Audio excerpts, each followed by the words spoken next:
ಬಿಸಿ ಬಿಸಿ ಮುದ್ದೆ ಮಾಡ್ತಾರೆ, ಬೇಕಾದಾಗೇನೆ ಎಷ್ಟು ಸಲ ಬೇಕು ಅಷ್ಟು ಸಲ ಮುದ್ದೆ ಮಾಡ್ತಾ ಇರ್ತಾರೆ.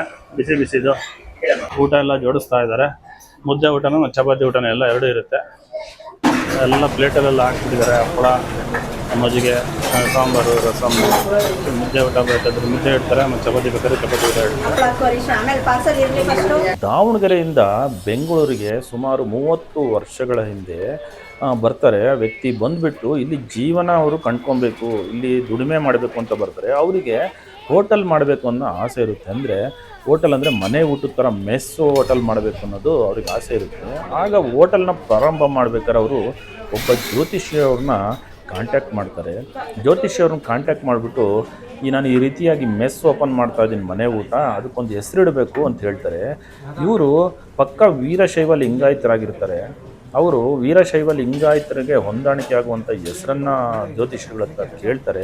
ಜ್ಯೋತಿಷಿಗಳು ಆಗ ಬೇಡ, ನೀವು ಶ್ರೀ ವೆಂಕಟೇಶ್ವರ ಮೆಸ್ ಅಂತ ಇಡಿ ಅಂತ ಹೇಳ್ತಾರೆ. ಆಗ ನಿಮಗೆ ಭಾಳ ಅಭಿವೃದ್ಧಿನೂ ಆಗುತ್ತೆ, ಹೋಟೆಲ್ಲು ಭಾಳ ಅಭಿವೃದ್ಧಿ ನೀವು ಕೂಡ ಅಭಿವೃದ್ಧಿ ಹೊಂದುತ್ತೀರಾ ಅಂತ ಹೇಳ್ತಾರೆ. 30 ವರ್ಷಗಳಿಂದನೂ ಈ ಮೆಸ್ ನಡ್ಕೊಳ್ತಾ ಬರ್ತಿದೆ.